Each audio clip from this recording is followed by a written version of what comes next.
အားလုံးပဲမင်္ဂလာပါအခုမြင်တွေ့နေရတဲ့ဓာတ်ပုံလေးကအရန်ကိုဝမ်းနည်းစရာကောင်းတဲ့ဖြစ်စဉ်လေးလို့ကျွန်တော်ထင်ပါတယ်။ဘာကြောင့်လဲဆိုတော့အခုဒီပုံထဲမှာမြင်တွေ့နေရတဲ့ဓာတ်ပုံကတော့ဒီခွေးလေးကဆုံးသွားတဲ့ဖုန်ကြီးရဲ့အပေါ်မှာထိုင်ပြီးတော့ဝမ်းနည်းကြေကွဲတဲ့ပုံစံမျိုးကိုမြင်တွေ့ရမှာဖြစ်ပါတယ်။အဲ့ဒီအကြောင်းကိုကျွန်တော်လာပြောပြခိုင်းနိုင်ငံ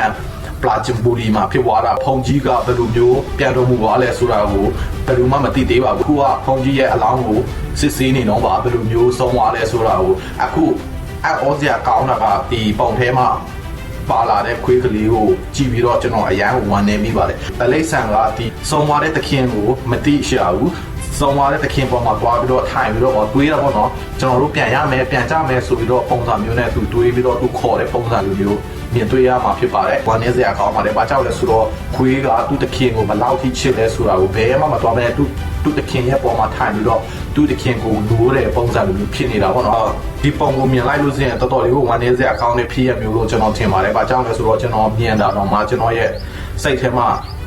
အရန်ပဲဝမ်းနေပြီးတော့ဗောနော်အဲ့ဒါကြောင့်ကျွန်တော်ဒီဖြစ်စဉ်လေးကိုလာပြောပြတာဖြစ်ပါဘယ်လိုမျိုးဆုံးသွားလဲဆိုတာဒီတည်င်းထဲမှာပါလာလို့ရှင်ကျွန်တော်ထပ်ပြီးတော့ပြန်ပြောပြမှာဖြစ်ပါတယ်အားလုံးကိုကျေးဇူးအများကြီးတင်ပါတယ်